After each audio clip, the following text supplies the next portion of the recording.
रूप तुझे गंध फुलांचे मनात या सजले, सावळी काया भाळ माया मनी तुला पूजले, कृपा करी तू आम्हावरी माऊली तू विठू हरी.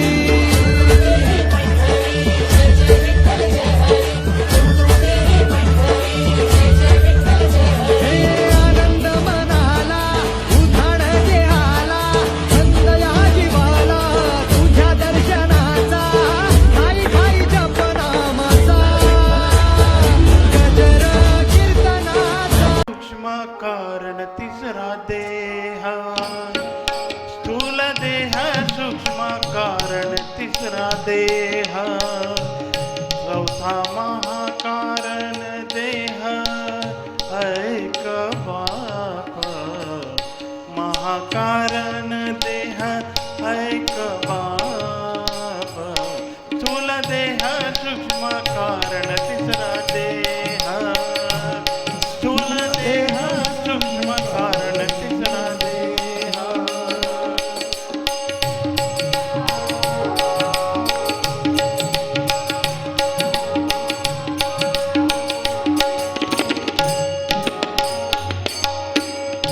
औट पिठाची दरी कर्पूर वर्णावरी औट पिठाची दरी कर्पूर वर्णावरी श्यामाचे अंतरी महाकारण श्यामाचे अंतरी महाकारण स्थूल देह सूक्ष्म कारण तिसरा देह देह सूक्ष्म कारण तिसरा देह स्थूल देह स्थूल देह सूक्ष्म कारण तिसरा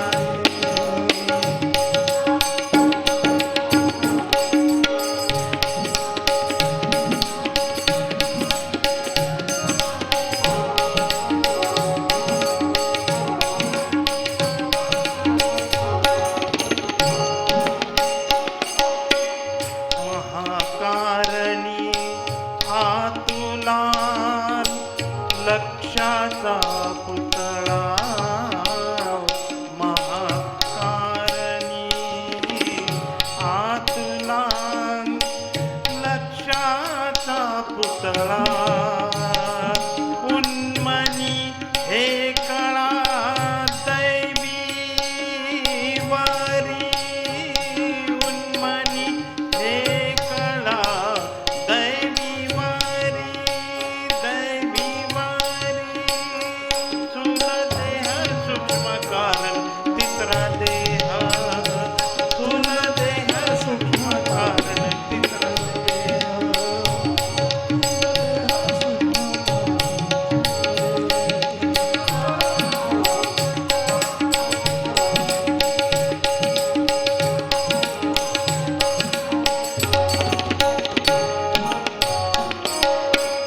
सहस्र दळतेच की आन नाही ऐसे सहस्र दळतेच की आन नाही ऐसे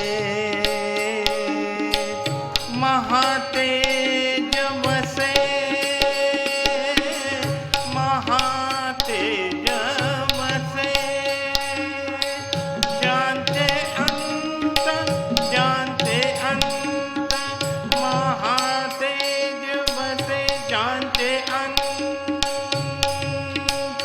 स्थूल देह सूक्ष्म कारण तिसरा देह स्थूल देह सूक्ष्म कारण तिसरा देह स्थूल देह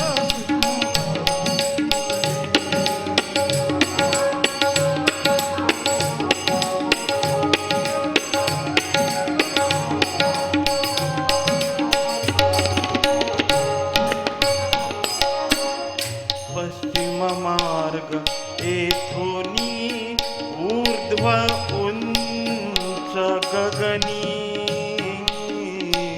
पश्चिम मार्ग येथोनी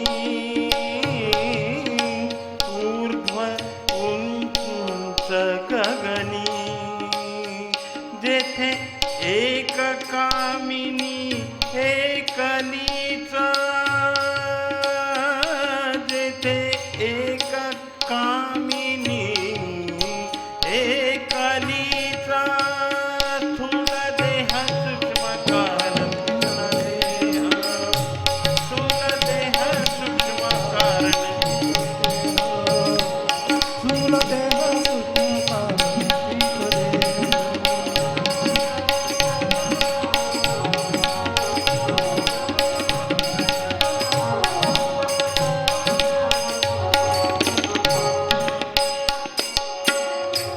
मार्ग नाही तेथे कोणी रीती जावे मार्ग नाही तेथे कोणी रीती जावे सुषुम्ने वरी वाघावे सामर्थ्येसी सामर्थ्येसी सामर्थ्येसी तेथोनी ऊर्ध्वछिद्र मुंगी नेत्रतुल्य त्यातुनी उडणे भले चपलत्वेसी त्यातुनी उडणे भले चपलत्वेसी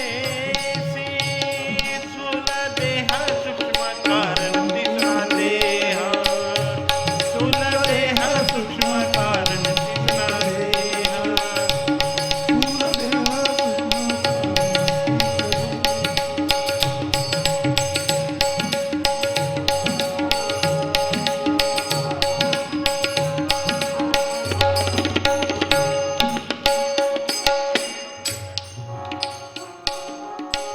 ज्ञानदेव म्हणे जो उडूनी जाय तेथ ज्ञानदेव म्हणे जो उडूनी जाय तेथ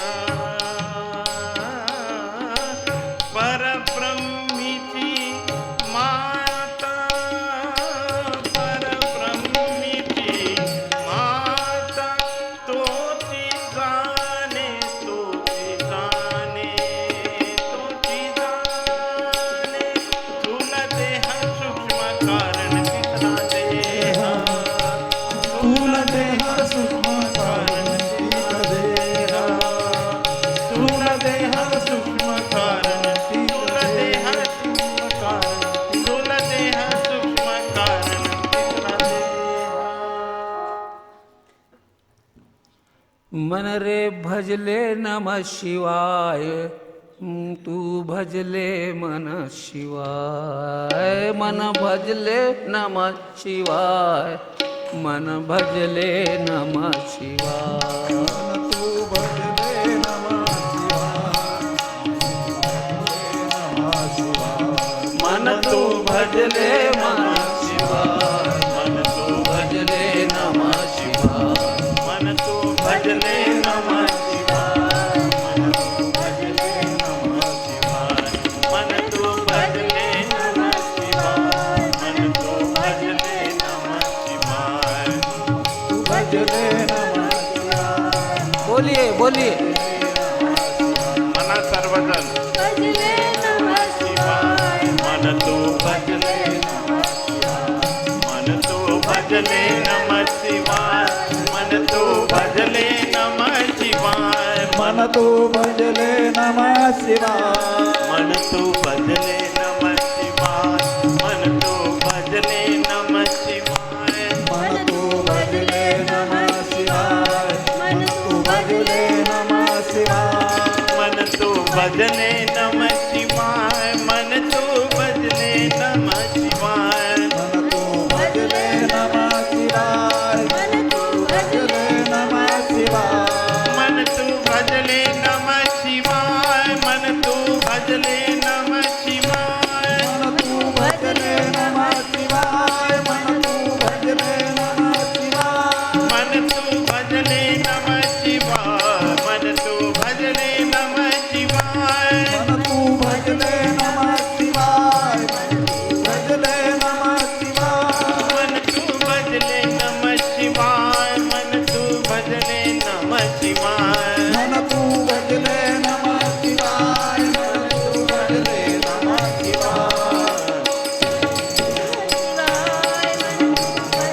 नमः शिवाय भजले नमः शिवाय मन तू भजले नमः शिवाय मन तू भजले नमः शिवाय मन तू भजले मन तू भजले भजले नमः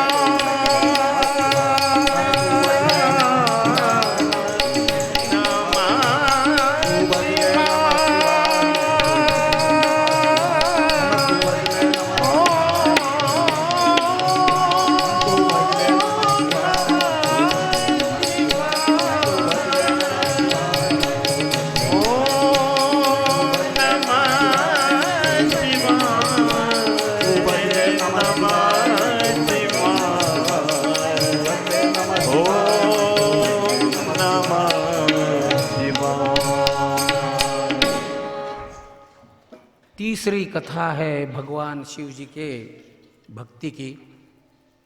सुंदर कथा है जिसके लिए भगवान ने वैश्यावतार लिया था। और मैंने स्त्रियों के चरित्र के बारे में नारद जी की कथा कहने का सोचा था। अभी हम उस कथा को खोलते, बाद में महानंदा वेश्या की कथा हम कहेंगे। नारद जी एक बार तपस्या के लिए हिमालय में गए और बड़ी घोर तपस्या की उन्होंने। अब हमेशा डर लगता है इंद्र को, जब भी कोई योगी तपस्या करता है तो बड़ा उसको डर लगता है कि कहीं वो मेरा देवता का राजा न बन जाए। तो इंद्र ने बहुत सारे अप्सराएं भेजी नारद जी के तरफ। नारद जी ने किसी को माना नहीं। और बोले स्त्रियां नरक का द्वार है। बोले लोग कहते हैं ना, कथा में लोग कहते हैं कि स्त्री ये नरक का द्वार है, उसी द्वार से ही आए हैं उसको कहते नरक का द्वार कहते। तो मतलब है कि नारद जी तपस्यारत हो गए। इंद्र ने स्त्रियां भेजी, नारद जी ने माना नहीं कुछ। और नारद जी उठे तो इंद्र ने नमस्कार किया उनको, महाराज आप धन्य हो, मैं तो नहीं रुक सकता इतनी सुंदर स्त्रियां देखकर। और वो प्रेम कर रही है अपने पर, फिर भी उनका प्रेम आप लताड़ रहे हो। आप महान हो, अपने काम को जीत लिया, वासना को जीत लिया है। और नारद जी गए शिव जी के पास में। बोले कि पहले तो उनके पास जाओ। बोले क्यों? क्यों? तो उन्होंने काम को जलाया था, वही तुमको जानेंगे कि असल क्या है। तो गए नारद जी शिव जी के पास में। शिव जी ने आई नारद जी का बड़ा स्वागत किया। अब तो महान हो, आपने काम को जीत लिया, वासना को जीत लिया, बड़े महान हो। आदि आदि नारद जी तो ऐसे फूल रहे हैं। अहंकार आदमी को बड़ा आता है। तो बोले भगवान मैं चलूँ? देखो सब तरफ जाओ, भगवान विष्णु की तरफ मत जाओ, तुम नारायण की तरफ मत जाओ। बोले क्यों? मैंने इतना बड़ा काम किया, मैं इतना बड़ा महान बन गया, वो तो लक्ष्मी को अपने साथ में रखते हैं, उनको ही दिखाना चाहता हूँ। आपकी तो बात अलग है, आपने तो काम को जलाया है, वे थोड़ी है। जाता हूँ बोले उनके तरफ। अरे बोले उनकी तरफ मत जाओ, बाकी तरफ जाओ, पिताजी की तरफ जाओ। पहले गए वो उनके पिताजी की तरफ, ब्रह्मा जी की तरफ। ब्रह्मा जी ने कहा बेटा बहुत अच्छा है, तो ऐसा है वैसा है, तो बहुत अच्छा है, तूने काम को जीत लिया है, आदि आदि सब करके। नारद जी ने कहा पिताजी आप तो नहीं जीत सके, मैंने तो जीत लिया। ब्रह्मा जी बोले हाँ बेटा तू मेरे से भी महान हो गया, सवाई बन गया तू तो। मुझे अभिमान है तेरा। बोले बस अब इधर उधर मत जा, अपना काम कर, अपना भगवान की भक्ति कर, नारायण के पास मत जा। क्यों? वहाँ मत जाना। जाता हूँ। बोले नारद जी रुकने वाले थोड़ी। आदमी का एक स्वभाव होता है रबर के जैसा, रबर को जितना ये करेंगे उतना फिर निकल जाता है वो ऐसा। तो नारद जी गए नारायण जी के पास में। भगवान नारायण शेषशायी पर पड़े हुए थे, लक्ष्मी जी थी सामने बैठी हुई, बातें चल रही थी। नारद जी जाते ही नारायण उठ गए। अरे अर्घ्य कहाँ है, पाद्य कहाँ है, फूल कहाँ है, ये कहाँ है, वो कहाँ। नारद जी बोले क्या बात है, नारायण मेरी पूजा कर रहे।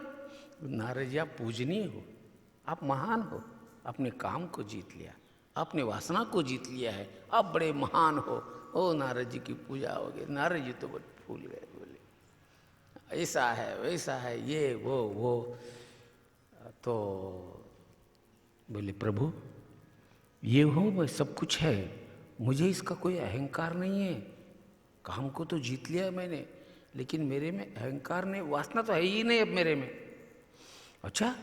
बोले हाँ मेरे में है। बोले नारायण बोले आप में नहीं होगी, लेकिन मेरे में तो मैं तो साधारण हूँ। भगवान नारायण बड़े विचित्र है, कब छोटे बन जाएंगे, कब बड़े बन जाएंगे, कब वामन बन जाएंगे, तो कभी के बन जाए, कुछ पता नहीं चलता है।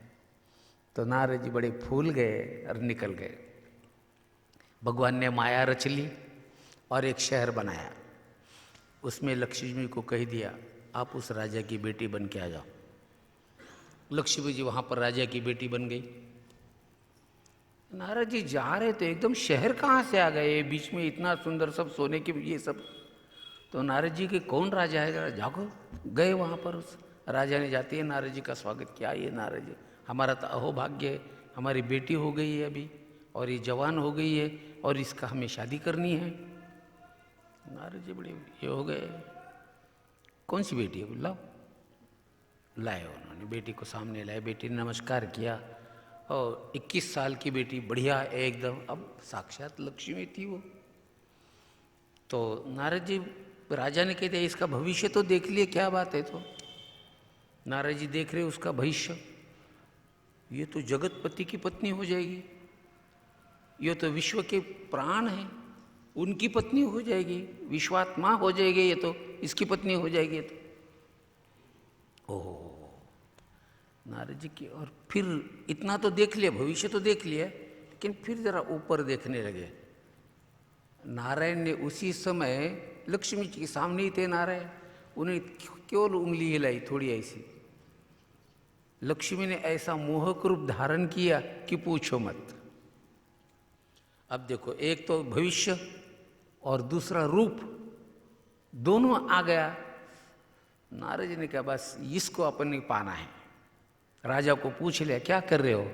बोले इसका स्वयंवर कर रहा हो। इसके मन पर पति, पुराने ज़माने में राजा लोग, क्षत्रिय लोग अपने पुत्री के इच्छा के अनुसार शादी करते थे। बाद में बदल गया, तो फिर राजा अपने मतलब के लिए शादियाँ करने लगे। जैसे कि आर्य चाणक्य ने चंद्रगुप्त को जो है सेल्यूकस निकेतर की जो लड़की है उसको शादी बोल के बनाया था। उसकी इच्छा नहीं थी, उसने कर दिया, हेलेन उसका नाम था। तो मतलब है कि इस तरह से बाद में वो बदल गया घटना, उस समय वैसा नहीं था। तो उसी के उसके नाम पर वो जिसको चाहेगी उसी से शादी करते थे वो। तो स्वयंवर का तैयारी हो गई।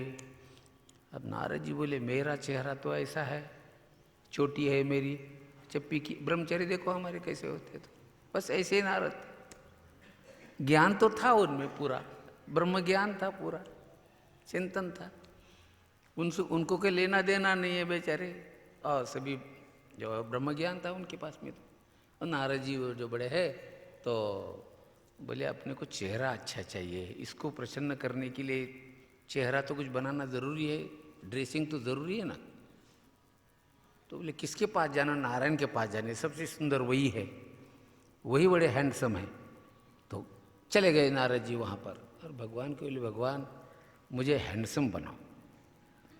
पुरुष जब सुंदर होता है उसको इंग्लिश में हैंडसम कहते हैं, और पुरुष जब स्त्री जब सुंदर होती है उसको ब्यूटीफुल कहते हैं, ऐसा इंग्लिश में कहते हैं। तो मैंने कह दिया हैंडसम बनाओ। नारायण बोले अब हैंडसम, मेरे इतना हैंडसम दूसरा कोई नहीं। बोले आपका चेहरा मुझे दे दो। नारायण ने कहा कोई बात नहीं। नारायण ने अपना चेहरा नारद जी को दे दा। नारद जी ने उस समय आईने में देख लिया, हाँ नारायण का चेहरा है, कोई बात नहीं, गए। अब रास्ते में नारायण ने ऐसी की माया कर दी कि वो चेहरा बदल कर बंदर का चेहरा बनाया नारद जी का। वो चेहरा चला गया और बंदर का चेहरा आ गया। नारद जी को पता ही नहीं है, क्यों तो आईने में पहले देखा था उन्होंने, अच्छा भांग वगैरह बनाया था, तेल वगैरह लगाया था, सब कुछ बढ़िया बनाया था क्या, फर्स्ट क्लास। और अचानक ये बदल गए, उनको पता ही नहीं कि मैं बंदर बन गया हूँ। वो गए, दरबार बना था, सब लोग राजा लोग आकर बैठे हुए थे और वो कुमारी के हाथ में माला वगैरह दी थी। अब चल रहा है सब, वो घूम रही है, देखते देखते देखते। तो नारद जी के पास आकर बैठ के शिव के दूत आकर बैठ गए। ऐसे बैठे थे, वो भी आए थे स्वयंवर के लिए। नारद जी को देख कर बोलता है ये बंदर क्यों आया इधर। दूसरा बोलता है आया होगा, बंदर भी आते हैं कभी कभी। अरे बोले ये बंदर क्यों कह रहे हैं मुझे। बोले तुम बंदर क्यों कह रहे हो मुझे, तुम बंदर नहीं तो क्या हो। बोले चेहरा देख अपना। उतने में वह जो कुमारी है वो मालते मालते आते, वो तो भगवत लक्ष्मी थी और भगवान नारायण भी वहाँ पर आए, वो कुर्सी पर बैठे हुए थे। आकर उसने नारायण के गले में माला डाल दी। नारद जी को उसने वो होता है, मुझे बंदर कहता है। बोले आप जरा देखिए आईने में। वहाँ आईना रखा हुआ था, नारद जी ने आईने में देख लिया तो बंदर। उधर देखते हैं तो उन्होंने पहचान लिया, अपना चेहरा तो बंदर जैसा हुआ, लेकिन ना वो जो जिसके गले में उसने माला डाली है वो तो नारायण जैसा चेहरा दिख रहा है क्या चीज़। और नारायण ने लक्ष्मी को साथ में लिया, बढ़िया हाथ में हाथ डालकर पर्स लटका कर दोनों जा रहे। नारद देखते रहे, ये क्या हुआ। बोले जो मुझे देना था ये इसने हड़प ली। बड़ा गुस्सा है। उसी समय नारद जी के मुख से शब्द निकल गए, हे नारायण तुमने मेरी इच्छा को ये कर दिया, मेरी जो मैंने चाही थी उस स्त्री को तुम ले गए, तुम्हारी भी तुम चाहने वाले पत्नी को कोई ले जाएगा। नारायण आए उनके पास में, बोले नारद जी क्या हुआ, काम वासना का आपके। स्त्रियों का चरित्र बड़ा विचित्र होता है, इसलिए नारद जी इस चक्कर में मत पड़ो, स्त्रियों के चरित्र ढूंढने में आप मत चले जाओ, आपके समझ में नहीं आएगा ये माया का चरित्र है, माया बड़ी विचित्र है। तो इस तरह भगवती ने यह सब हुआ। अब इस शिव पुराण में आते हैं, एक बार जो है कश्यप और अदिति, इनके तो उनकी दो पत्नियां थी, दिति और अदिति। तो अदिति को एक बार ऐसे ही इच्छा हो गई, उसने पति से प्रेम मांगा। तो पति ने कह दिया कि देखो अभी इसके लिए तुझे अच्छा पुत्र चाहिए तो तुझे व्रत करना पड़ेगा। बोले कोई बात नहीं। उसने व्रत किया, वज्र व्रत बोलते उसको, पुत्र का व्रत किया उसने। और उस व्रत में उसने पहली बार इंद्र ने आकर पहले पुत्र को उसको ये किया था। तो बोले इंद्र का जो है बन जाए शत्रु। तो उसने कह दिया कि इंद्र का शत्रु बनने के लिए मैं क्या करूं। तो बोले तुम आहुति करो। अब देखो मंत्र, आप जो मंत्र जापते हो ना, जैसे ओम नमः शिवाय हो या गुरु मंत्र हो, तो जैसा गुरु ने दिया है वैसा ही जपना चाहिए। अगर मंत्र गलत हो गया तो उसका अर्थ गलत होता है, अर्थ गलत हो गया तो जिसको बुला रहे वो आने के बजाय दूसरा कोई आएगा। जैसे आपको पुत्र चाहिए, सूत चाहिए, पुत्र को बोलते सूत, सूत सूत सूत सूत भूत भूत, सूत के बजाय बन गया भूत। तो सूत निकल जाएगा और भूत आ जाएगा। इसलिए तुकाराम महाराज ने कहा मंत्र चले तरी धड़ची होए वेड़ा, इसलिए मंत्र को शुद्धता से कहो। कोई भी मंत्र बराबर ये करो, मंत्र अच्छे ढंग से जाप गो तो उसका फल मिलता है। इसका कहने का मतलब यह है। तो उसी दिति ने जब हवन किया था तो इंद्रस्य शत्रु, इस तरह से हवन करना चाहिए था। तो उसने कहा इंद्रशत्रु, क्या फर्क हो गया? इंद्रशत्रु, जिसका इंद्र शत्रु है ऐसा उसका अर्थ हो गया। इंद्र से शत्रु ऐसा बोलती थी तो इंद्र का शत्रु बनता था वह। तो इंद्र ने आकर उसके गर्भ में आकर उसके गर्भ को तोड़ दिया, उसके टुकड़े टुकड़े कर दिए, उसको 49 टुकड़े हो गए, गर्भ बाहर आ गया। बाहर आते ही पूछने लगे ऋषि को, हम क्या करें अब? बोले तुम्हें देवताओं के लिए बनाया था, तुम जाओ इंद्र के पास। तो फिर सभी देवताओं ने करके इनको भी देवता रूप दिया, वह है मरुतगण, 49 मरुतगण। ये मरुत क्या है? वायु। आप जो श्वास लेते हो ना, उसके 49 अलग अलग अलग विभाग बनते हैं। उन विभागों को पहचान कर प्राणायाम करना पड़ता है। उस प्राणायाम की विधि से आप योग शास्त्र में उतर सकते हो, और योग शास्त्र में उतरोगे तभी आपको जो पता चलेगा, जो हमने पिछली पद इन्होंने गाया है ना, कि स्थूल देह, सूक्ष्म कारण, तीसरा चौथा जो महाकारण है, स्थूल सूक्ष्म कारण और महाकारण देह है, और श्रीहाट, गोलहाट, आउटपीठ आदि जो स्थान है हमारे देह में, उसी तरह उनके रंग कौन से है? तो महाकारण के पहले जो कारण देह है उसका रंग है श्याम। महाकारण में जो है दिव्य तेज है। उसी तरह सूक्ष्म में अपना एक पीत वर्ण है, रक्त वर्ण है स्थूल देह का।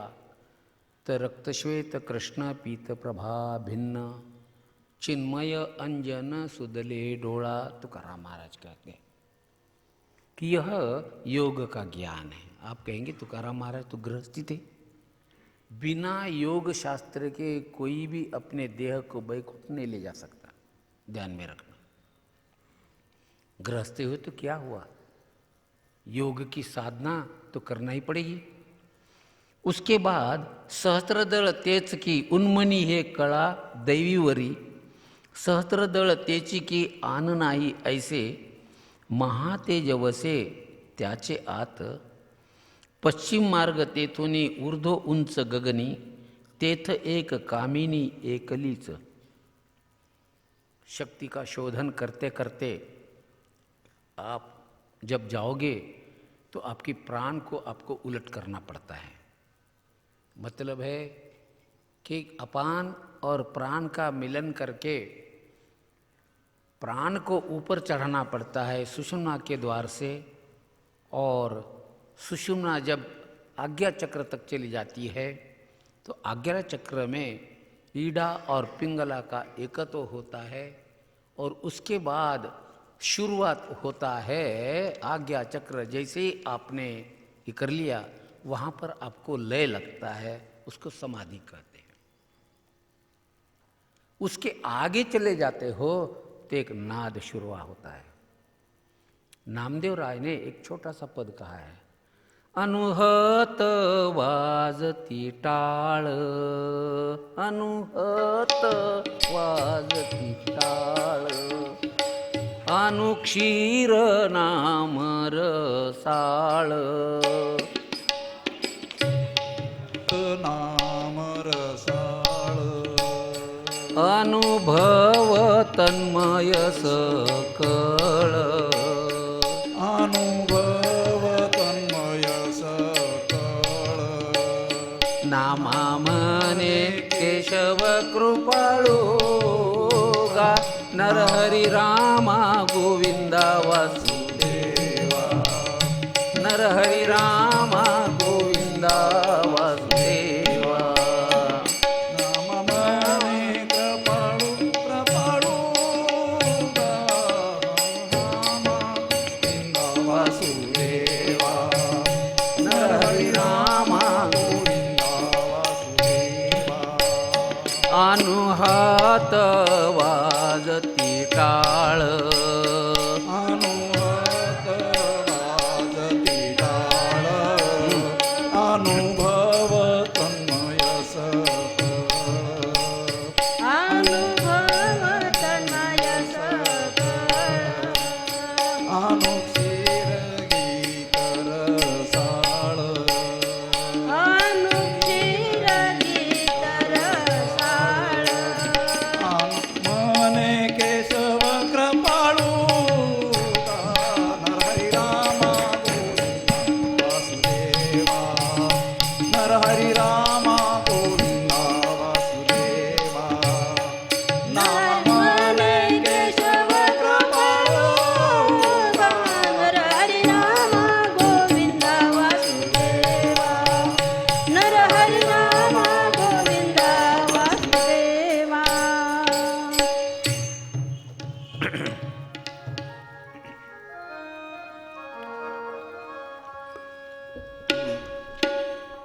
अनुहत ध्वनी बरी चंद्र तेजाचे उमाळे अनंत तेथे तेजाचे उमाळे अनंत तेथे अनुहत ध्वनी बरी चंद्रमावर अनुहत ध्वनी बरी चंद्रमावर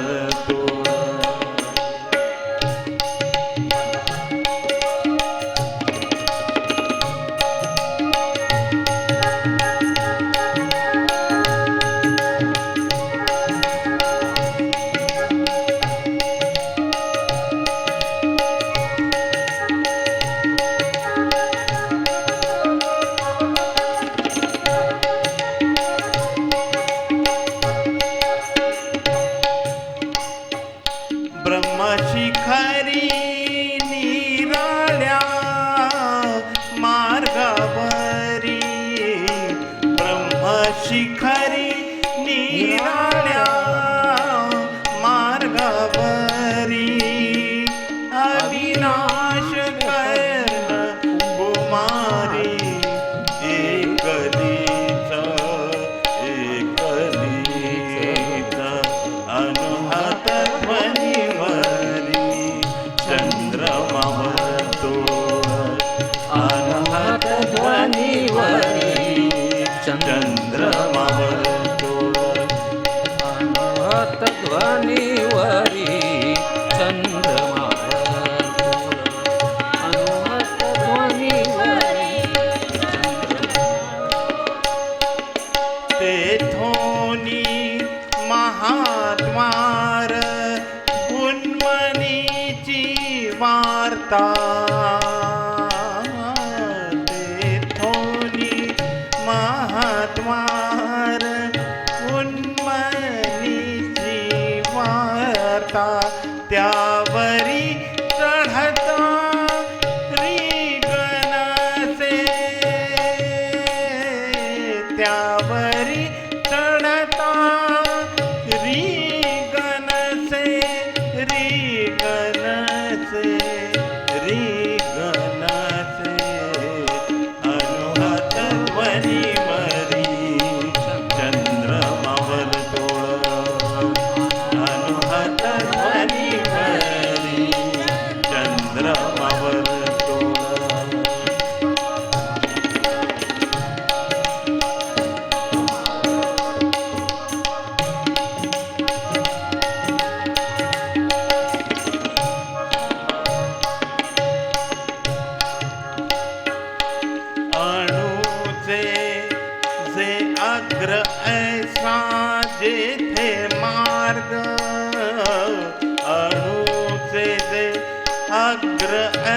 सा तीर्थ मार्ग और पिठी सवेगा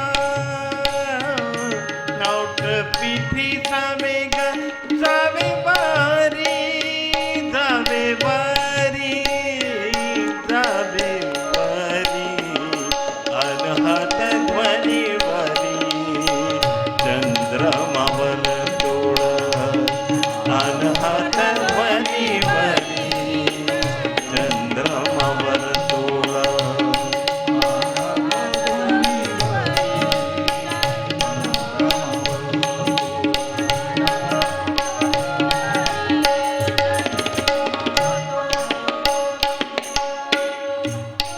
पंचदेव तेथे एक रूपा देखती पंचदेव तेथे एक रूपा देखती औट पिठी बसती आरुते तेही औट पिठी वसती आरुते तेही आरुते तेही आरुते तेही अनहत ध्वनी वरी चंद्रमावर तोड़ अनहत ध्वनी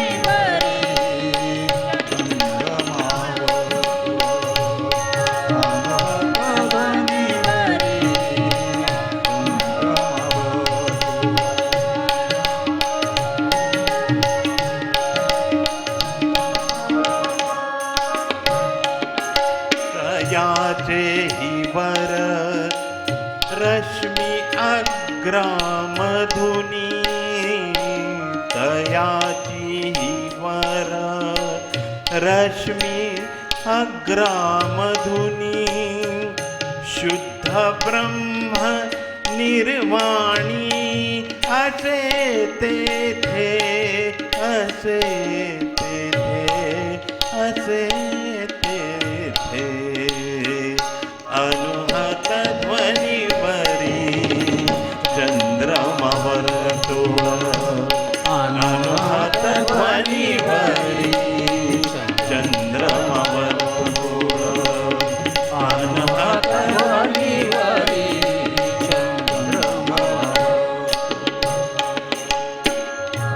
हात ध्वनीवर ज्ञानदेव म्हणे ज्ञानदेव म्हणे ज्ञानदेव म्हणे ज्ञानदेव म्हणे सर गर ग कर ग हर जल जल धरे रे गा गर ग गर ग गर ग गर गर ग प प ग ग ग ग ग ग रे सा रे ग ब द सा द प ग रे सा ग ब द सा ग ब द सा ग ब द सा ज्ञानदेव म्हणे ब्रह्मांडाचा अंत ज्ञानदेव म्हणे ब्रह्मांडाचा अंत नाही ऐसी मात बोलतसे बोलतसे अनहत ध्वनी वरी चंद्रमावर तोड़ अनहत ध्वनी वरी चंद्रमावर तोड़ तेजाचे उमाळे अनंत तेथे तेजाचे उमाळे अनंत तेथे अनंत तेथे अनुहत ध्वनी वरी चंद्रमावर तोड़ अनुहत ध्वनी वरी चंद्रमावर तोड़ चंद्रमावर तोड़ चंद्रमावर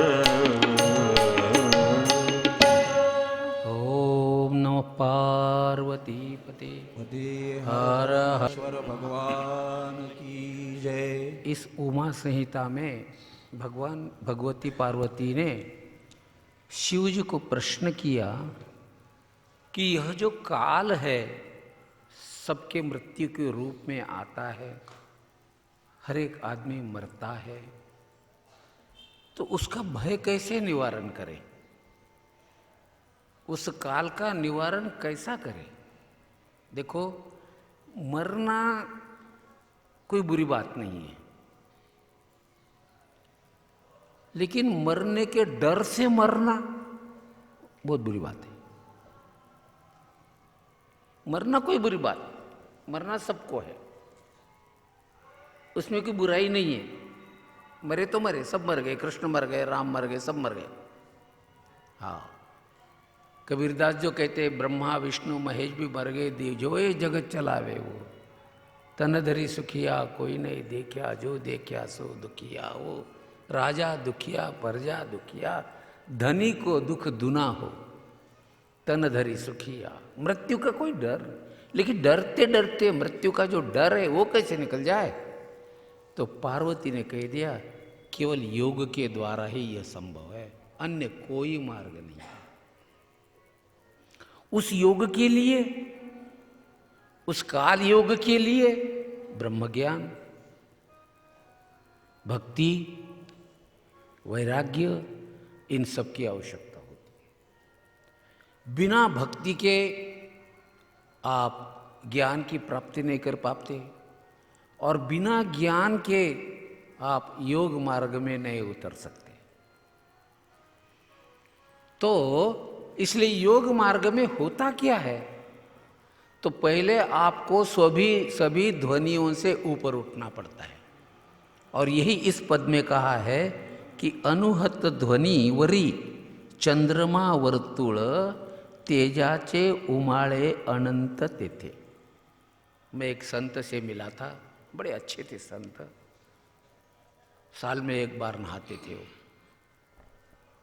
मेरे साथ उनका बड़ा प्रेम था, जब मिलते थे तो भी गले मिलकर मिलते थे, और उनसे गले मिलने के लिए किसी की हिम्मत नहीं थी, क्यों तो साल को एक बार नहाते थे वो, कपड़े पूरे मलिन थे, लेकिन मुझे तो अपने पास में एकदम गले लगाते थे वो।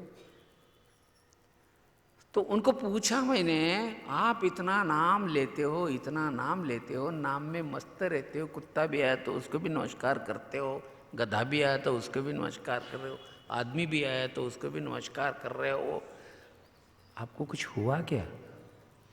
उन्होंने कहा था, यह जो पद का अर्थ है ना, उन्होंने कहा था कि अनुहत ध्वनिवरी चंद्रमा वर्तुल। बोले मैं भगवान का नाम लेते लेते लेते मुझे ऐसी चमक, शीतल ऐसी चमक, ऐसे सुंदर ऐसा गोल मेरे सामने आ गया, और मैं उस समय मगन हो गया। उस समय धर्माबाद के जंगल में मैं घूमता था। है अपनी अपनी संतों की कथा है। आप पूछेंगे स्वामी जी आप क्यों नहीं ऐसी हुई इतने महान। मेरी योग्यता नहीं है, मैं अपने ही ऊपर कभी कभी तरस खाता हूँ, और ने मेरे पर तरस खाने के बजाय खुद ही खाए तो अच्छा है ना, और क्या है बुरी बात है। तो मतलब है भाई कि इस तरह से संत बड़े दर्शन देते हैं। तो अनहत ध्वनि, आपके अंदर सभी ध्वनियों का अंत हो जाता है, तब अनहत ध्वनि स्वयं ही बजने लगती है। अनुहात वाजती टाळ, स्वयं ही बजने लग, स्वयं ही अंदर ध्वनि उमटती रहती है। ओम नमः शिवाय, ओम नमः शिवाय। अंदर के अंदर ही आपका मन गाने लगता है। गाना आपके अंदर शुरू हो जाता है, और जैसे ही हो जाता है उस समय एक प्रकाश प्रकट हो जाता है, और फिर प्रकाश धीरे धीरे धीरे धीरे एक ऐसे ही चले जाते हैं, और उस प्रकाश के सहारे आपको आगे जाना पड़ता है। और वहाँ पर एक जैसे है शक्ति का उदय होता है, उसको ज्ञानेश्वर महाराज ने रूपक में बतलाया है कि तेथे ब्रह्मशिखरी निराळ्या मार्गावरी अविनाश कर्ण कुमारी एकलीच।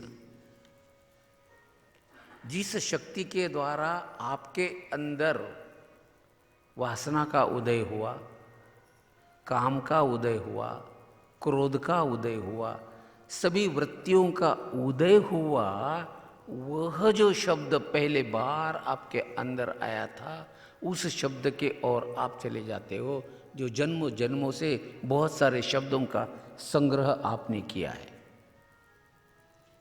मुझे एक योगिनी मिली थी, उस योगिनी को पूछा मैंने कि आप इतने सालों से ध्यान कर रही हो, इस जन्म में आपको गुरु भी मिले जिनकी उम्र 170 साल की होकर उन्होंने शरीर छोड़ा, आपकी उम्र भी अभी 170 साल की है, तो आपको यह जो नाम मिला है तो आपके अनुभव क्या है? उन्होंने कहा था, हाँ, चलते चलते चलते चलते उस नाम का अंतिम क्षण आ जाता है, लेकिन बीच में अगर किसी से हम अटक गए हो तो वह अटकाव आ जाता है। तो मेरा वहां तक आप क्यों नहीं पहुंचे, फिर बीच में अटकाव? तो उन्होंने अपने मुंह का पान मेरे मुंह में डालते हुए थे कह दिए का, वो ये अटकाव आप हो। मतलब है हमारी आत्मा, और कुछ नहीं, ध्यान में रखना। तो बात यह है कि बड़ी कठिन बात होती है समझना ये योग के। इसलिए पार्वती ने जब पूछा भगवान शिव को कि क्या है इस काल का अतिक्रमण करने का मार्ग, तो पहले तो आपको शम दम तितिक्षा पूर्वक आपको श्रवण मनन निधिध्यासन करके ज्ञान मार्ग पर उपस्थित होना होगा, और उसके बाद वह ज्ञान मार्ग प्राप्त होने के बाद, ब्रह्म ज्ञान का प्राप्ति होने के बाद में आपको भक्ति में उतरना पड़ेगा भगवान के। एक है ज्ञान पूर्व भक्ति और एक है ज्ञानोत्तर भक्ति। ये जो त्रिलंग स्वामी आदि है योगोत्तर भक्ति है उनकी, रामकृष्ण देव की भक्ति ज्ञानोत्तर भक्ति है। ये भक्तियां अलग अलग चीज है। तो भक्ति साधारण चीज नहीं है, ध्यान में रखना।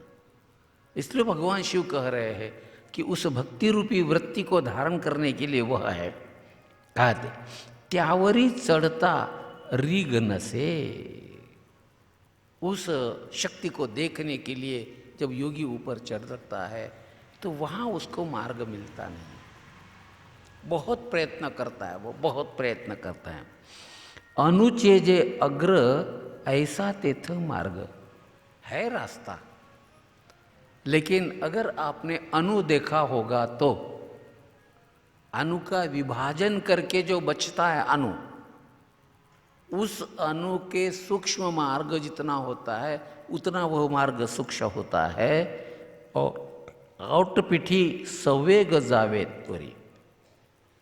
औटपीठ हमारे शरीर में 4 पीठ है। एक है गोलाट, दूसरा है श्रीहाट, तीसरा है औटपीठ, और चौथा और एक है मुझे अभी याद नहीं है, हाँ? त्रिकुट। इस त्रिकुट तक तुकाराम महाराज ने वर्णन किया है कि सहज में आंधळागा निज निराकार पंथे, वृत्ती हे निवृत्त झाली जनन दिसे मेथे, मी माझे हरपले ठाई जेथीच्या तेथे, अदृश्य तेची झाले काही दृश्य जे होते, सुखे मी निजलोगा शून्य सारोणी तेथे, त्रिकूट शिखरी गा दान मिळे आई। रोज गाते हम। अर्थ तो त्रिकुट, श्रीहाट, गोलाट और औटपीठ। स्थूल देह, सूक्ष्म देह, कारण देह और महाकारण देह। त्रिकुट ही स्थूल देह है, श्रीहाट ही सूक्ष्म देह है, गोलाट ही कारण देह है और औटपीठ ही महाकारण देह है। तो उस महाकारण, आप पूछेंगे ये क्या झंझट हमारे सामने खड़ी की है? ये योग की भाषा है जो पार्वती ने पूछी थी शिव जी को। इस मार्ग से जाओगे तब आपके मृत्यु का डर चला जाएगा, अन्यथा नहीं जाएगा। यही बात बतला रहे हैं। तो हम यही तक रुकते हैं कि तो आगे की कथा भी आपको सुनानी है हमको। तब इसके बाद का प्रश्न आ जाता है कि योगियों के द्वारा काल निवारण का सामर्थ्य आ जाता है। अब मारुतों का वर्णन तो हमने कहा था, और महर्षि कश्यप और दिति के द्वारा मारुतों की उत्पत्ति हो गई थी। उसके बाद का वर्णन आता है शिव पुराण में मनु 14 मनवंतर। यह जो 14 मनवंतर है उसमें कुछ होकर गए अभी और कुछ बाकी है अभी। जो हो गए हैं उनके नाम बतलाता हूँ। स्वयंभुव, स्वारोचिष, उत्तम, तामस, रेवत, चाक्षुष, ये 6 मनवंतर हो गए। और अभी जो 7वां चल रहा है, पता है कौन सा है? हाँ, वैवस्वत मनवंतरे, भरतवर्षेंडे, भरतखंडे, कलियुगे, कली प्रथम चरणे, है ना। तो इस तरह जो वैवस्वत मनवंतर है, 7वां मनवंतर अब चल रहा है। तो ब्रह्मा के एक दिन में 14 मनु होते हैं। अब उस काल की मर्यादा बहुत सारी शिव पुराण में कही गई है, किस तरह से हमारे काल की सूक्ष्मता है और काल की विशालता है, बहुत बड़ा है वहाँ पर। तो कहते हैं वहाँ पर जो बचे हैं अभी, तो 8वां मनवंतर है सावर्णी, 9वां है ब्रह्म सावर्णी, 10वां है धर्म सावर्णी, 11वां है रुद्र सावर्णी, 12वां है देव सावर्णी और 13वां है इंद्र सावर्णी और 14वां है शैव्य सावर्णी। इस तरह से 14 मनवंतर है। मनवंतर क्या चीज़ है, थोड़ी उसकी सूक्ष्मता चलते चलते बतलाता हूँ मैं। आपका मन है ना, यह मन जो है ना, जो संकल्प करता है, वो 14 रास्तों से संकल्प करता है। उसके 14 रास्ते हैं। और यह इस मनवंतर का मनु, हर एक संकल्प का एक मनु होता है। तो ये कहाँ पर होता है? ये जो मनु राजा कहाँ पर होता है? मनु राजा एक देह पूरी, मनु राजा एक देह पुरी, असे नांद तू त्यासी दोघी नारी, असे नांद तू त्यासी दोघी नारी, पुत्र पौत्र संपन्न भारी, पुत्र पौत्र संपन्न भारी, तेने कृपा केली आम्हावरी गा, मनवोनी आलो या देशा, मनवोनी आलो या देशा, तेने कृपा केली आम्हावरी गा, मनवोनी आलो या देशा, मनवोनी आलो या देशा। तो इस तरह ये जो मन है ना, इसके 14 संकल्प होते हैं, 14 प्रकार के संकल्प होते हैं। अर्थात संकल्पात्मक जो वृत्ति होती है वो 7 प्रकार की होती है, और विकल्पात्मक जो वृत्ति होती है वह 7 प्रकार की होती है। इसके बड़े सूक्ष्म भाग है। शायद मैंने बोल दिया होगा किसी प्रवचन में, कि नहीं बोला अभी तक? नहीं बोला, चलो बोल दूंगा बाद में कभी। तो मतलब है ये अध्यात्म की भाषा है, बड़ी सूक्ष्म भाषा है। तो हमें तो कथा सुनानी है भाई। क्या लोग बोलेंगे कथा सुनाने की वजह, और कहाँ जा रहे हो आप? अध्यात्म अध्यात्म बोल दो। तो देखो ये तो धर्म सावर्णी, रुद्र सावर्णी, देव सावर्णी और इंद्र सावर्णी और यही सावर्णी इतने। तो सूर्य और इस तरह से काल का जो है निरोधन, काल का निवारण, जब काल का आपको ज्ञान हो तो अब यहाँ पर जो है हमारे जीवन में आप गृहस्थ हो और गृहस्थ के लिए सबसे बड़ा महत्वपूर्ण होता है अपने कुल का रक्षण, अपने गोत्र का उच्चारण। हर एक व्यक्ति को अपने गोत्र का ज्ञान चाहिए और कुल का। तो यहाँ पर सूर्य और संध्या इनके 3 संतान हो गए। एक है श्राद्ध देव, दूसरा है प्रजापति, तीसरा यम और यमुना। देखो, एक है श्राद्ध देव, दूसरा है प्रजापति और तीसरा यम यमुना। इस तरह से किसके? सूर्य और संध्या के। मतलब आप संध्या करते हो, रोज गृहस्थ हो तो संध्या करनी चाहिए। तो इसके द्वारा आप इन 3 को प्राप्त होते हो। तो पहला है श्राद्ध। श्राद्ध क्यों करना चाहिए? श्राद्ध के द्वारा आपने पितामह, पिता, मातामह, माता, इनकी आपको याद आएगी, उनके नाम याद रहेंगे। और आप अपने बच्चों को कहेंगे कि तेरे पिताजी का, मेरे पिताजी का नाम यह था, मेरे दादा का नाम यह था। नहीं तो उस बच्चे को उसके दादा के दादा का नाम भी याद नहीं रहेगा, तो कुल का कहाँ से याद रहेगा? अपने बेटे को हमेशा अपना कुल और अपना गोत्र बोल के रखना। क्यों? तो जब वो आप मर जाएंगे और मरने के बाद जो श्राद्ध लेके बैठेगा और ब्राह्मण पूछेगा आपको, भाई आपका कुल गोत्र कौन सा है? हाँ भला मैं इतना ही। ये कोई बात हो गई? अरे भाई किस गोत्र के हो, अगर उसको पता नहीं तो? इसलिए आप अपने बेटे को बोल के रखना। बोले स्वामी जी हमको ही पता नहीं है। हाँ, अब कोई इलाज नहीं है फिर तो पता करके लीजिए।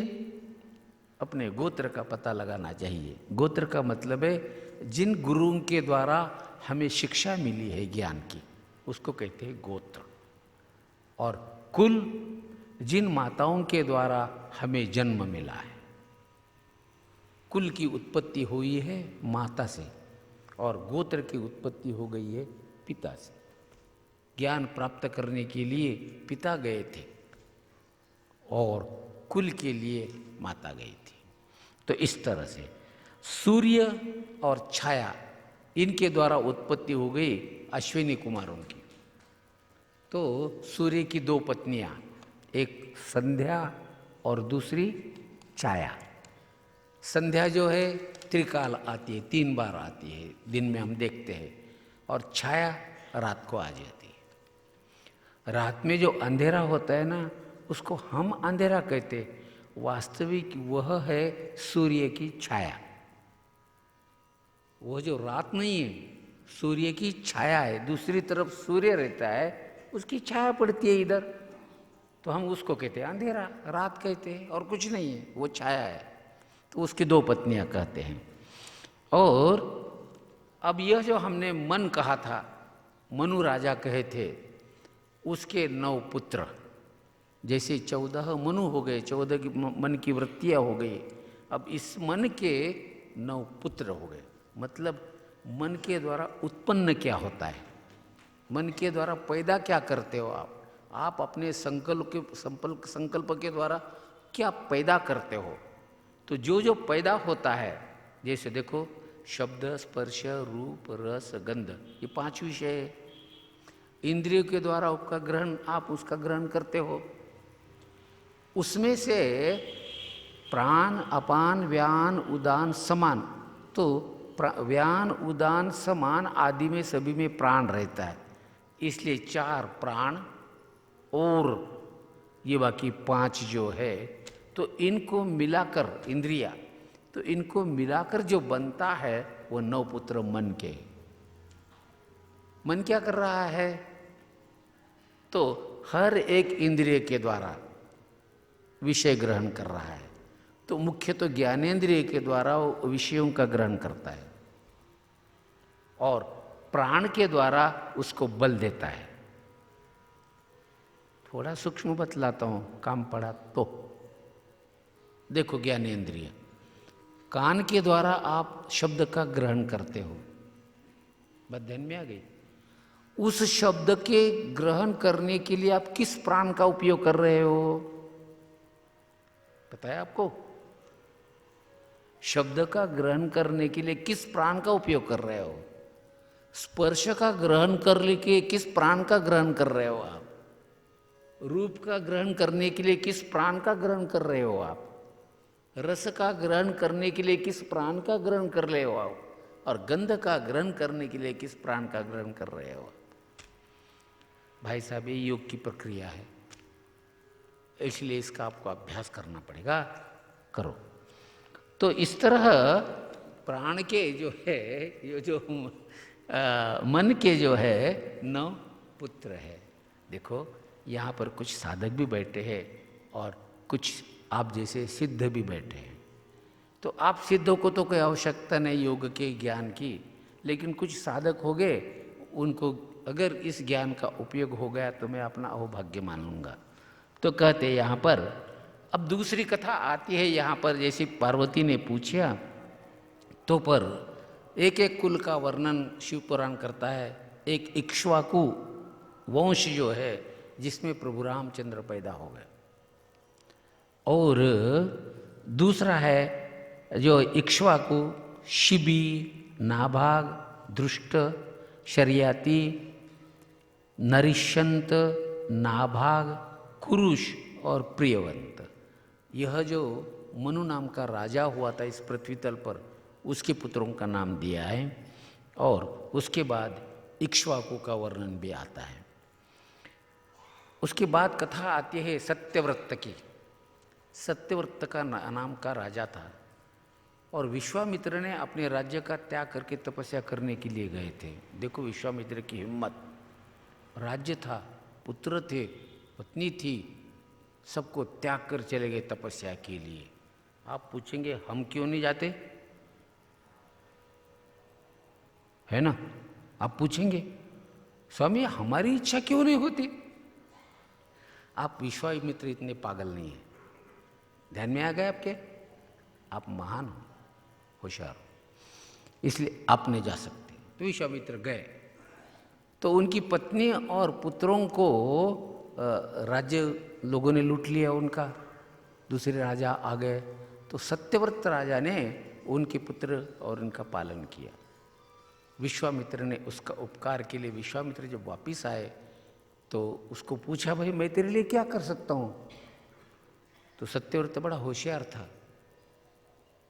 आपको गुरु पूछे कोई महात्मा अच्छे, मुझे मत पूछो, मेरे पीछे मत झंझट लगाओ। तो कोई महात्मा मिल गए और महात्मा ने कह दिया बोलो तुझे क्या चाहिए? तो आप क्या मांगेंगे? आप इतना ही कहेंगे मेरे बंदे के नाक का मसाला बंद हो जाए, बहुत आता है। क्यों? तो उसी से परेशान हो आप, और किसी से परेशान नहीं हो। अरे भाई पूछा है, और सत्यव्रत को पूछा विश्वामित्र ने आपको क्या चाहिए? तो सत्यव्रत ने कह दिया मुझे स्वर्ग चाहिए, इसी देह से मैं स्वर्ग जाना चाहता हूं। विश्वामित्र ने अपने तपोबल से कह दिया जाओ मैं तुझे स्वर्ग पहुंचाता हूं, और जाने लगा ऊपर। अब इंद्रादि देवता देखने लगे कि सत्यव्रत ऊपर आ रहा है, और काम क्या इसने किया? तो केवल विश्वामित्र के पत्नी का और पुत्रों का रक्षण किया, इतना ही काम किया, और इसके बदले में विश्वामित्र इसको स्वर्ग दे रहे हैं। तो उन्होंने स्वर्ग तक गया हो, लेकिन उन्होंने कहते तू नहीं आ सकता, क्यों? तो तूने यज्ञ नहीं किया अभी कोई भी, बहुत बड़े यज्ञ करता था तो कोई बात नहीं है। तो फिर उन्होंने उनको ढकेल दिया नीचे। जैसे नीचे आ रहा है विश्वामित्र ने वहीं पर कह दिया तिष्ठ तिष्ठ, वहीं पर रुको। आज भी 3 तारे हमको दिखते हैं, पता है ना आपको? मराठी में उसको तिकांड कहते हैं, तिकांड। देखा है ना आपने? जरा आकाश देखते जाओ, कभी कभी आकाश का निरीक्षण करते जाओ तो पता चलेगा ये 3 रेशा 3 तारे होते ऐसे, तो वो है त्रिशंकु। तो वो त्रिशंकु जो है, तो विश्वामित्र ने कह दिया मैं तुम्हें वहाँ का राज्य देता हूँ, तुम्हारे लिए एक नया स्वर्ग बनाता हूँ। और विश्वामित्र ने उन तारों पर वह स्वर्ग बनाया और वो सत्यव्रत को वहाँ पर प्रस्थापित किया, स्वर्ग की जगह रह गया। तो यह विश्वामित्र और सत्यव्रत की कथा है जिसका नाम त्रिशंकु। त्रिशंकु का नाम उपनिषद में भी आता है। हाँ, त्रिशंकु शांति पाठ में आता है। हाँ हाँ, वेदानुवचनम, तो शांति पाठ में आता है ना अपने, त्रिशंकु का नाम आता है ना। हाँ, तो इस तरह फिर आगे बढ़े हम। कथा आगे बढ़ रही है शिव पुराण की। भगवान शिव के द्वारा पाराशर मुनि ने तपस्या के द्वारा बहुत सारा सामर्थ्य प्राप्त किया, और तपस्या के सामर्थ्य के द्वारा, ब्रह्मचर्य के सामर्थ्य के द्वारा पाराशर मुनि बड़े महान हो गए। लेकिन कभी कभी उनके द्वारा कार्य होने का है, तो भगवान विष्णु ने कह दिया, पूछा कि मुझे अवतार लेने का है, 24 अवतार में से एक अवतार, तो मैं किसके पुत्र रूप में आ जाऊं? तो उनके कहते आप व्यापक हो, आप अगर किसी जाति पाति में बट गए, आप किसी बाप का नाम लेकर चलने लगे और उसी का कुल लेकर चलने गए, तो आप भ्रष्ट हो जाओगे महाराज, आप व्यापक हो। तो मैं किसका पुत्र हो जाऊँ? बताते हैं, शिव जी ने बतलाया उनको, आप इनके पुत्र हो जाओ, पाराशर के, ये मेरा भक्त है। और पाराशर तपस्या करके आए, जिनके सामने बड़े बड़े अप्सराएं आते थे, कि पाराशर ने किसी को माना नहीं था। और पाराशर जमुना के पार कर रहे थे, और वहाँ पर एक था नाविक, उसको कह दिया कि मुझे नाव से पैर जाना है। नाविक ने अपने बच्ची को कह दिया कि तो इनको बाहर पहुँचा दे। अब वो बच्ची थी 20-21 साल की, बड़ी सुंदर थी। तो पाराशर बैठ गए। अब इतने साल में कभी उनमें काम वासना नहीं पैदा हो गई, लेकिन शिव जी की इच्छा से क्या नहीं हो सकता, उन्हें काम वासना आ गए। उन्होंने उस पुत्री को कह दिया कि भाई बोले महाराज आप तो महाराज हो, एक बात गलत है। उन्होंने रोका अपने को, लेकिन जैसे किनारा आ गया, फिर शिव जी को तो नारायण को जन्म देना था, क्या करेंगे? शिव जी ने फिर उनमें पैदा की दी। फिर उन्होंने कह दिया कि नहीं अब मुझे, बोले अब किनारे पर आ गए, मेरे पिताजी उधर के किनारे पे लोग हैं, क्या कहेंगे? अरे तो घबरा मत। बोले अपने तपोबल से उन्होंने पूरा अंधकार कर दिया वहाँ पर, और उन्होंने वहाँ पर जो उसको गर्भदान दिया, उसके द्वारा पुत्र हुआ। तो उस स्त्री ने पूछ लिया, उसका नाम था मत्स्यगंधा। तो उसने पूछ लिया महाराज आपके इस कार्य के द्वारा मुझे अगर पुत्र प्राप्ति हुई तो मैं समाज को क्या दिखाऊंगी? बोले घबराओ मत, तेरा पुत्र पैदा होते ही बड़ा हो जाएगा और वो निकल भी जाएगा, रुकेगा नहीं, और तू फिर से कुमारी बन जाएगी, और तेरा नाम आज से सत्यवती हो जाएगा, मत्स्यगंधा नाम नहीं रहेगा, और तेरे शरीर का जो गंध है वो गंध निकल जाएगा मछली का, और एक ऐसा गंध आएगा कि 1 योजन तक तुम्हारे शरीर के गंध के द्वारा पुरुषों की प्रवृत्ति हो जाएगी, इतना सुंदर गंध आएगा। और पाराशर निकल गए, वो तो ऋषि थे, निकल गए। इधर सत्यवती को पुत्र हो गया व्यास जी। व्यास जी ने पैदा होते ही एकदम बड़े हो गए, और माता को पूछ लिया माँ मैं जा रहा हूँ, आप जब भी याद करोगे मैं आ जाऊँगा, आपकी आज्ञा का पालन करूँगा। और व्यास जी निकल गए। आप पूछेंगे ये छोटा बच्चा होते ही एकदम कैसा बड़ा हो गया?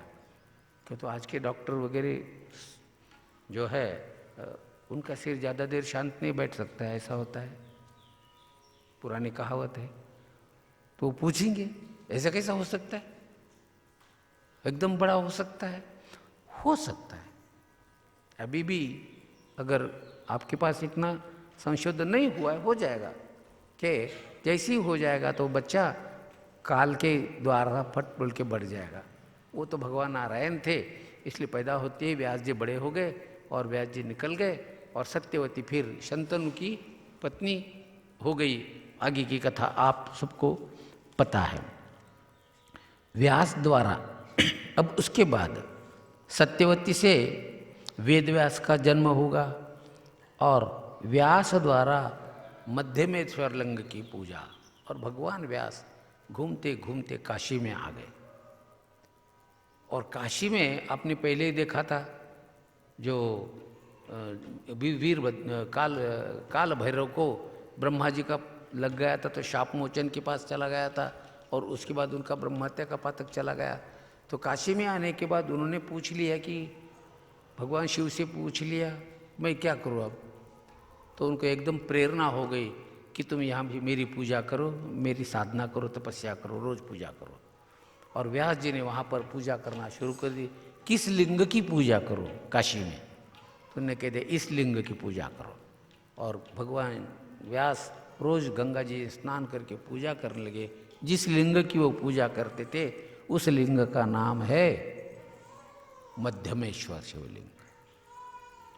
और आप सबके अंदर मध्यम पुरुष जो है वह कौन है? वही तो शून्य पुरुष है।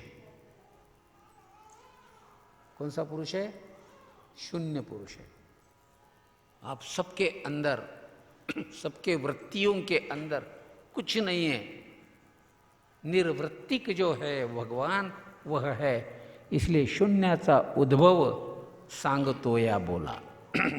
किस तरह से शून्य का उद्भव हुआ, उत्पत्ति हो गई, यह मैं बतलाता हूँ।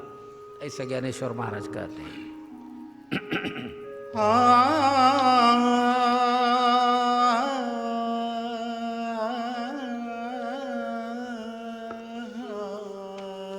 शून्याचा उद्भव सांगतो या बोला, शून्याचा उद्भव सांगतो या बोला, शून्याचा उद्भव सांगतो या बोला।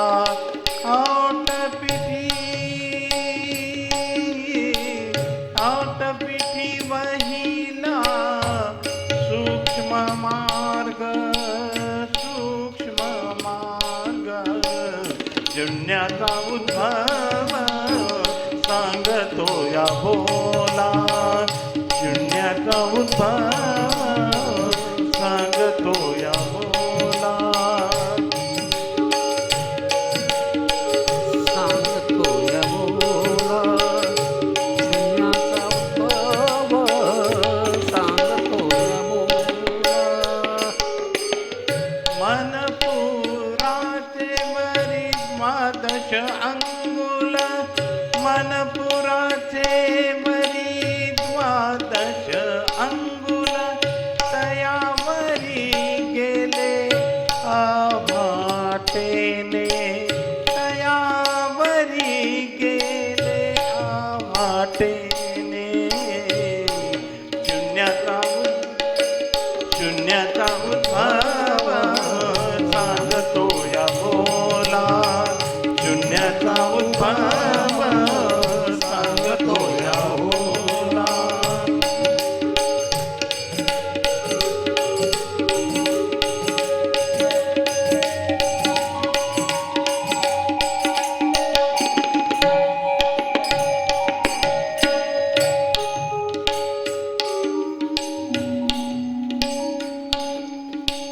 आता तया सदनी उपराटे मार्गे, आता तया सदनी उपराटे मार्गे, वळघिता सवेग पश्चिम पंथी, वळघिता सवेग पश्चिम पंथी, पश्चिम पंथी।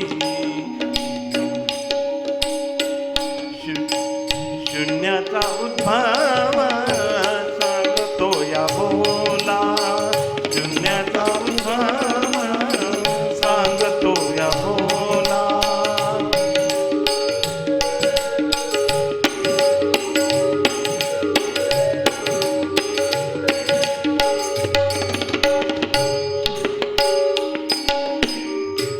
नाडी घोषवाहे वाहे, नाडी घोषवाहे जिचा ते कोणी ध्वनीचा विस्तार गा, ते कोणी ध्वनीचा विस्तार गा, विस्तार गा. शून्याचा उद्भव सांगतो या बोला, शून्याचा उद्भव सांगतो या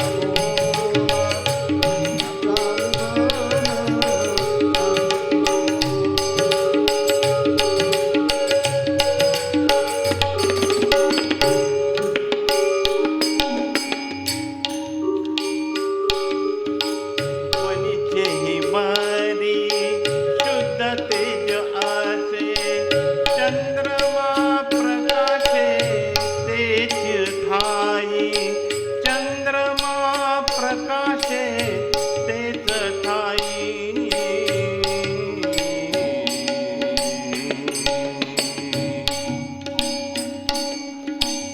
शून्याचा उद्भव सांगतो या बोला, शून्याचा उद्भव सांगतो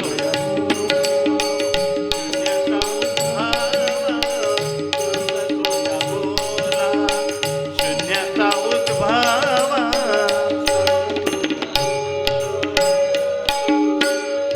निखिल जे तेजा ज्याचे नि अमृत, निखिल जे तेजा ज्याचे नि अमृत, जीवनी देहित देह दैव, जीवनी देहित देह दैव. शून्याचा उद्भव सांगतो या बोला, शून्याचा उद्भव सांगतो या बोला,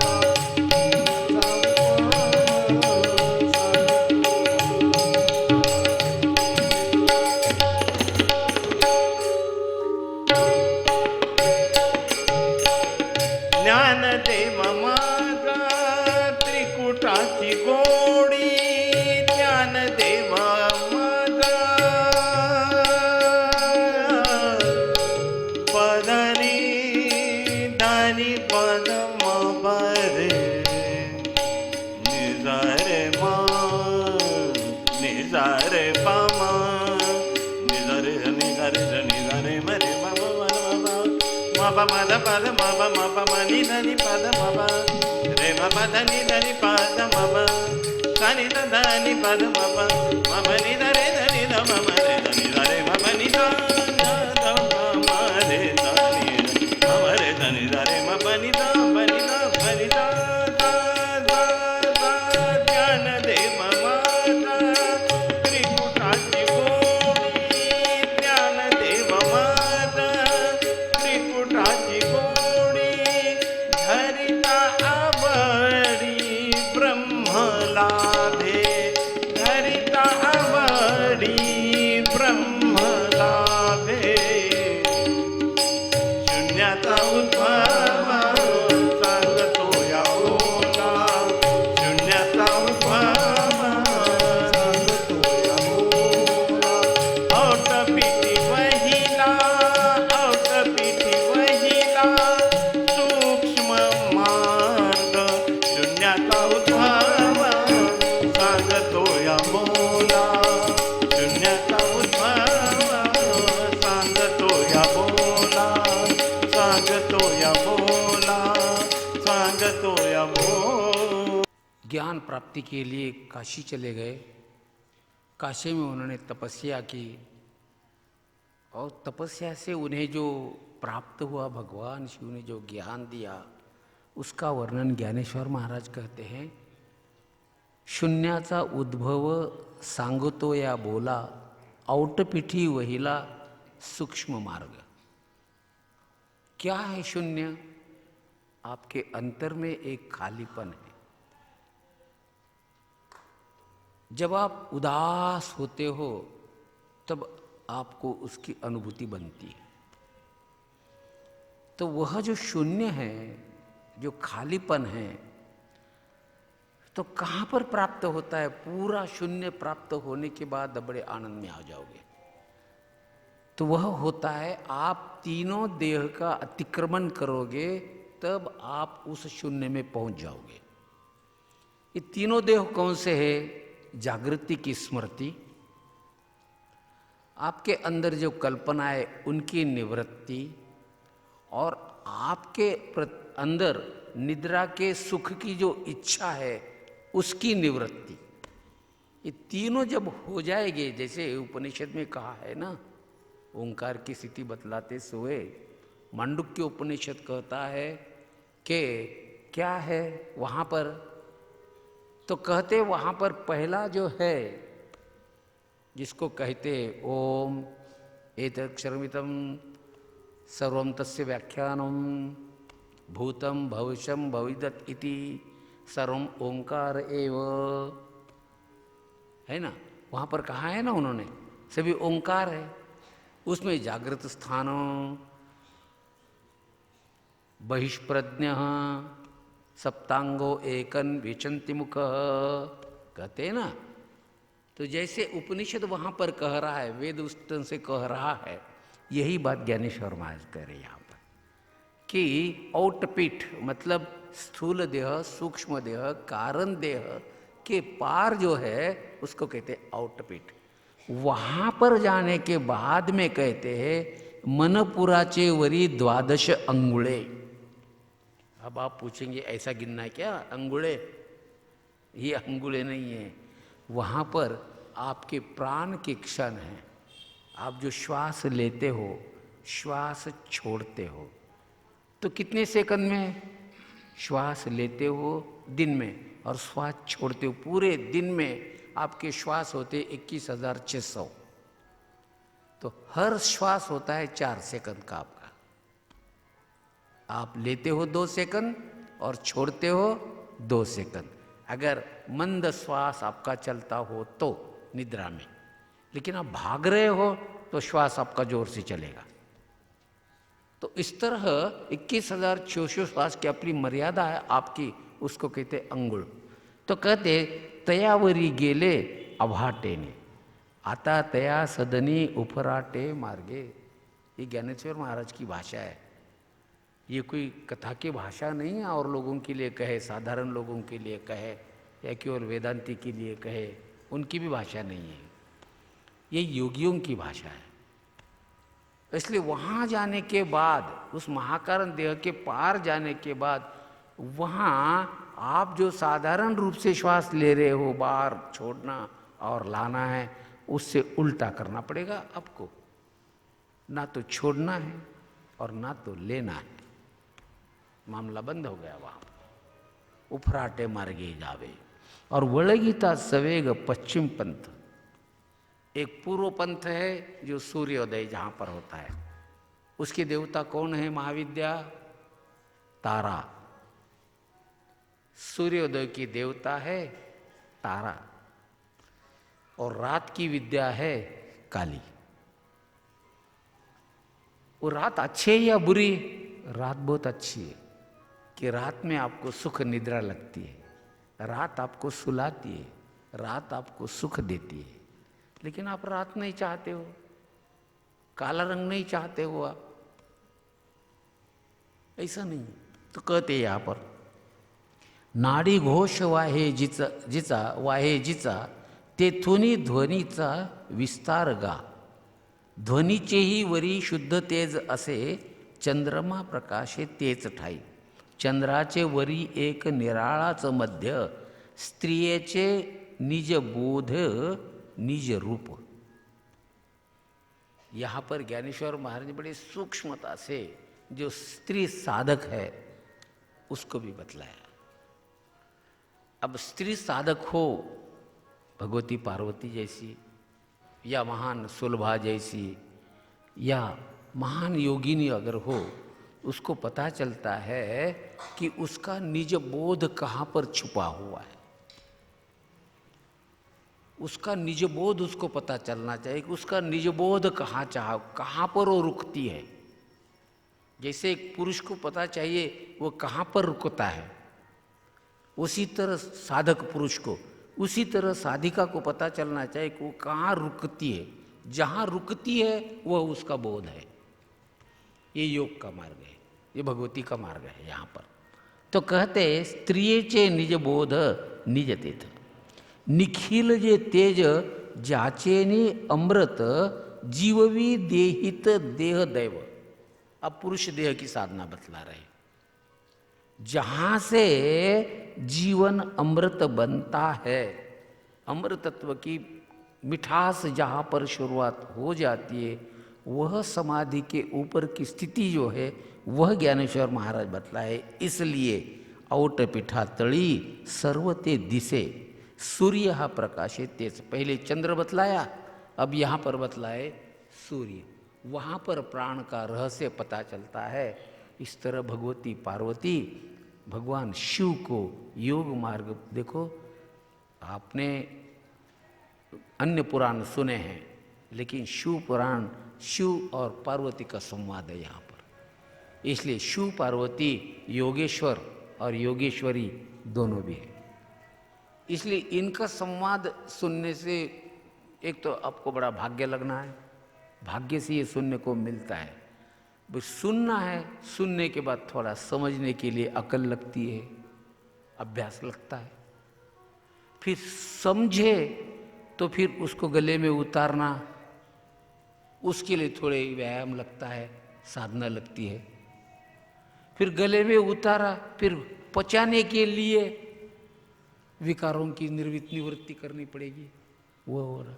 और पच जाने के बाद वो बाहर न निकालना, इसलिए मन में मौन धारणा की विधि चाहिए। तो ये इतना मार्ग जिसको जमता है वो शिव पुराण के इस उमा संहिता का रहस्य समझ सकता है। ये उमा संहिता की शुरुआत कहाँ से हो गई? तो शायद केन उपनिषद में कथा आती है। एक बार इंद्र, वायु, अग्नि और वरुण, इनको बड़ा गर्व हुआ था और उनको आपस में भी संघर्ष चल रहा था कि अग्नि बोलता है मैं सबसे बलवान हूँ, जल बोलता है मैं तेरे से बलवान हूँ, मैं तेरे को बुझाता हूँ। वायु बोलता है आप दोनों की भी हिम्मत नहीं है, मैं सबको उड़ाता हूँ। इंद्र बोलता है चुप बैठो, मैं राजा हूँ। अभी बड़े इतने में वहाँ पर एक यक्ष प्रकट हो गया अचानक, और यक्ष ने पूछा देखते हुए ये कौन है?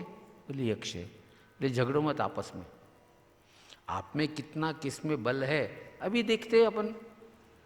देखो मैं एक तिनका डालता हूँ। तिनका मतलब समझे आप? तिनका मतलब घास का तिनका, एक छोटा सा सूखा हुआ घास उन्होंने डाल दिया एक टुकड़ा। बोले इसको डुबा के बताओ, इसको जला के बताओ, इसको उड़ा के बताओ। अब अग्नि ने पूरी ताकत लगाई, नहीं जला सका। वायु ने पूरी ताकत लगाई, नहीं उड़ा सका। जल ने उसको डुबाने को चाहा, नहीं डूब गया। बड़े परेशान हो गए ये लोग, है क्या आखिर? और इंद्र जो है देवता का राजा, वह जा गया उसके पास, ये है कौन? यक्ष। यक्ष गायब हो गया और उसका जगह एक बड़ी सुंदर जो है महान पवित्र ऐसे स्त्री पैदा हो गई। इंद्र ने पूछा, जैसे ही देखा उसने कहा ओ माँ, ओ माँ। और उसने अपनी माँ बोल के पुकारा, माँ माँ। जैसे पुकारते हुए इंद्र चला गया। उसने पूछा माँ आप कौन हो? उसने माँ ने कह दिया मैं ही ब्रह्म हूँ, मैं ही सत हूँ, मैं ही शक्ति हूँ, मैं ही सब कुछ हूँ, मैं ही इस ब्रह्म।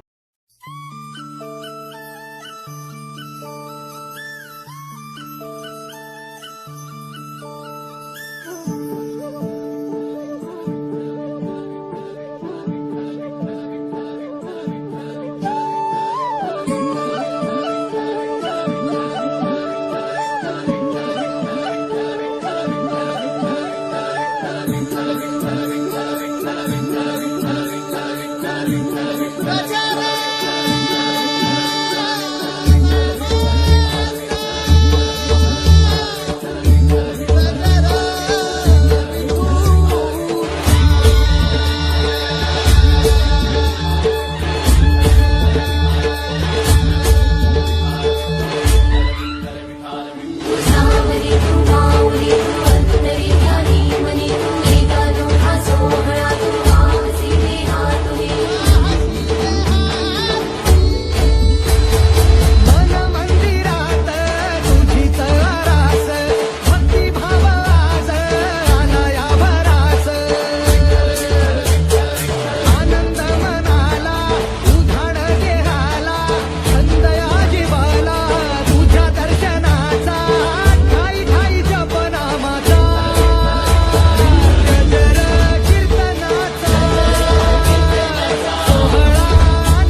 पूजले